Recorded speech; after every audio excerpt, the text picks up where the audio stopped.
मोअज़्ज़िज़ हाज़रीन इकराम, बुज़ुर्गान कौम और मिल्लत, मेरी इज़्ज़तदार माँ और बहनों, किशनगंज और कोटा दामन के मेरे भैयों नौजवान साथियों,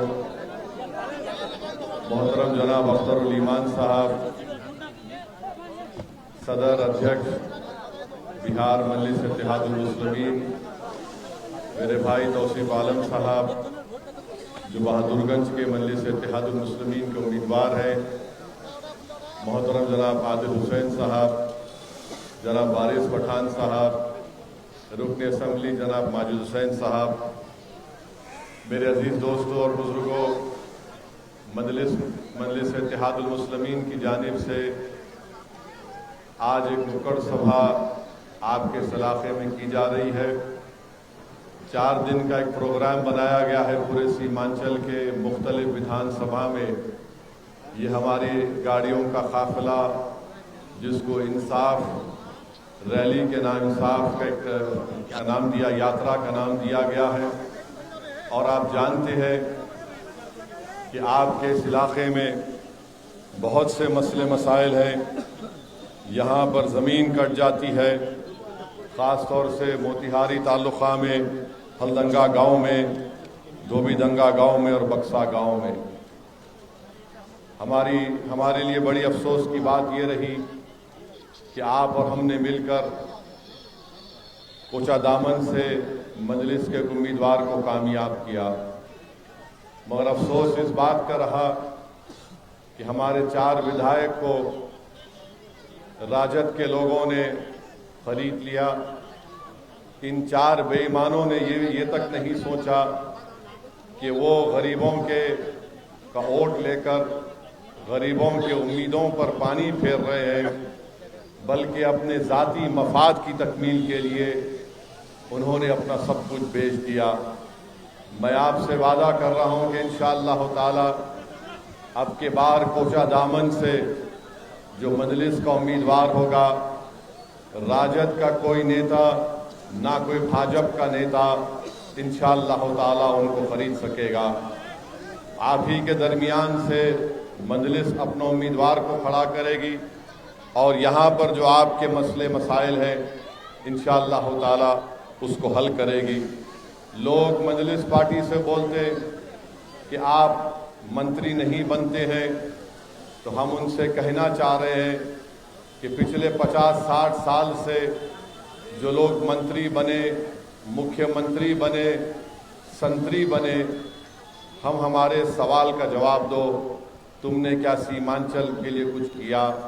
क्या तुमने सीमांचल में जो ज़मीन कट जाती है सैलाब में, उसकी रोकथाम के लिए कोई कार्रवाई की? नहीं किया। क्या तुमने यहाँ पर अलीगढ़ मुस्लिम यूनिवर्सिटी का जो सेंटर है उसको मजबूत करने की बात की या कुछ काम किया? आपने कुछ नहीं किया। कोई क्या जो लोग राजद में चले गए भागकर, बताओ क्या तुमने कोचा दामन में एक रेलवे स्टेशन तुम खोल सके? नहीं खोल सके। बताओ तुमने जेडीयू के साथ रहे, तुमने अपनी ज़ाती मफादात की तकमील की, तुम तो दौलतमंद बन गए, मगर बताओ क्या गाया की तरह सीमांचल में कोई इंडस्ट्रियल पॉलिसी का तुमने कोई काम किया?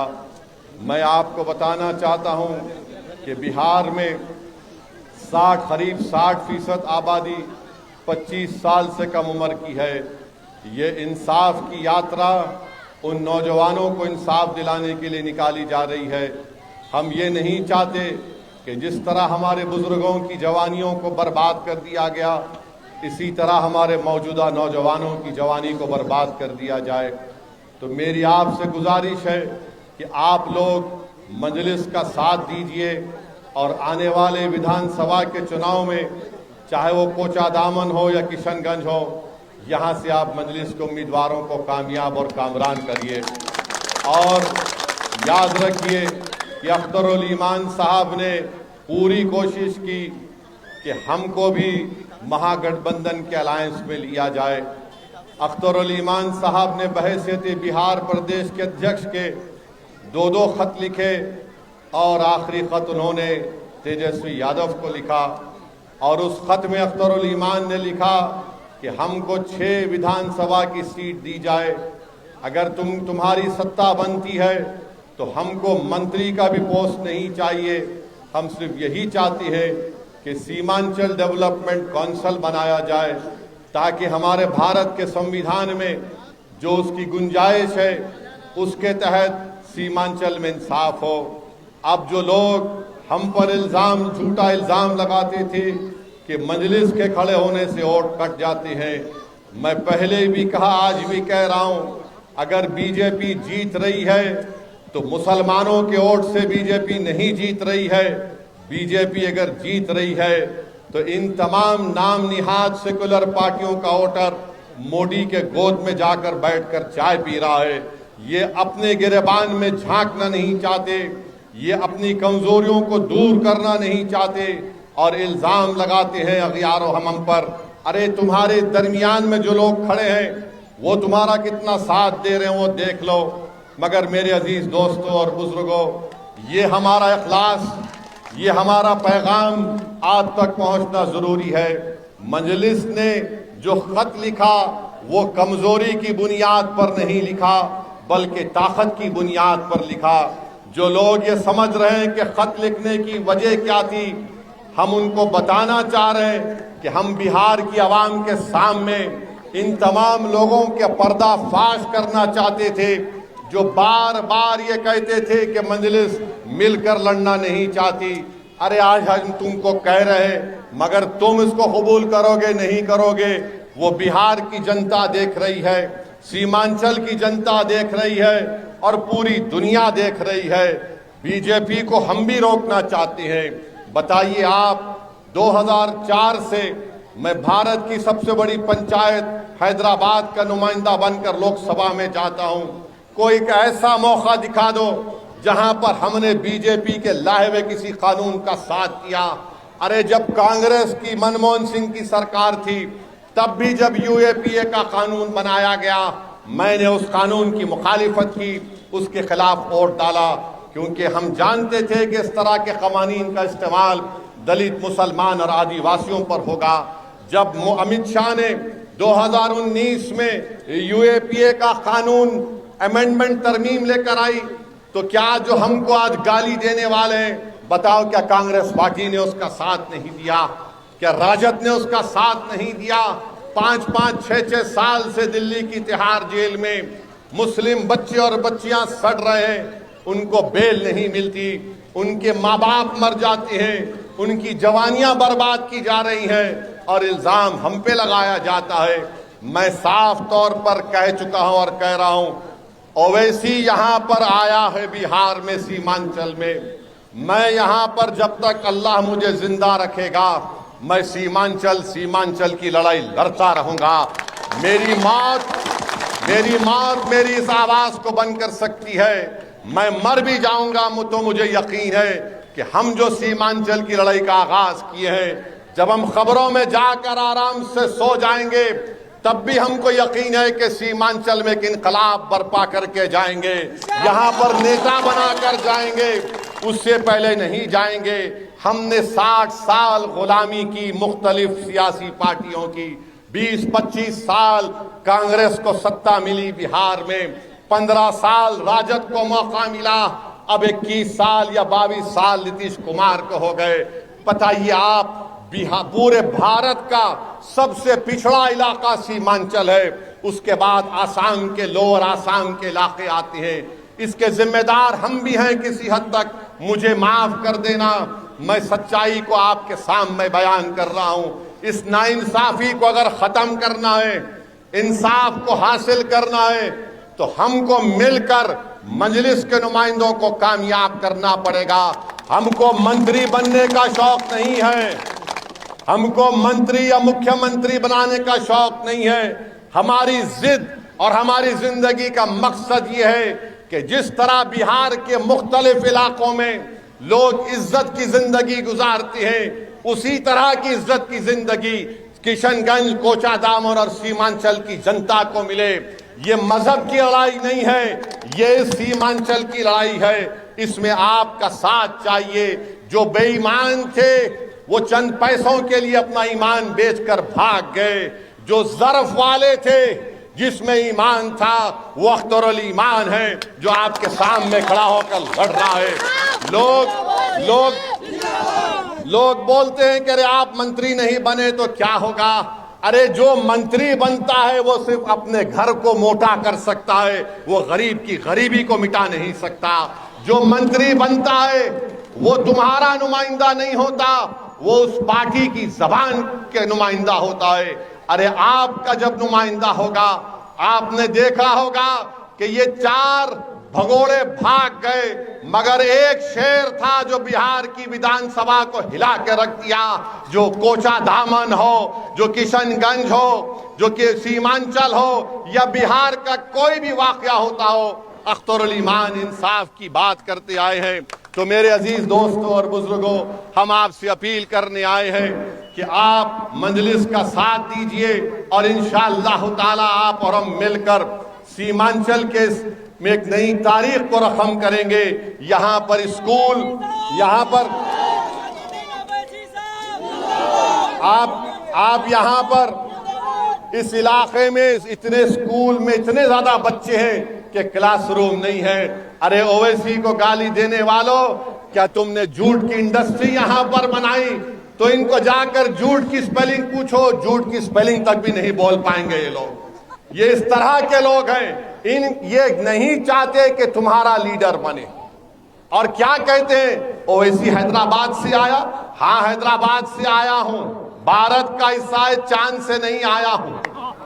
और अगर चांद से जो आता है, कौन आता है? हैदराबाद से आया हूं। मगर जो हरियाणा से आया, तुमने उसको राज्यसभा का टिकट दे दिया।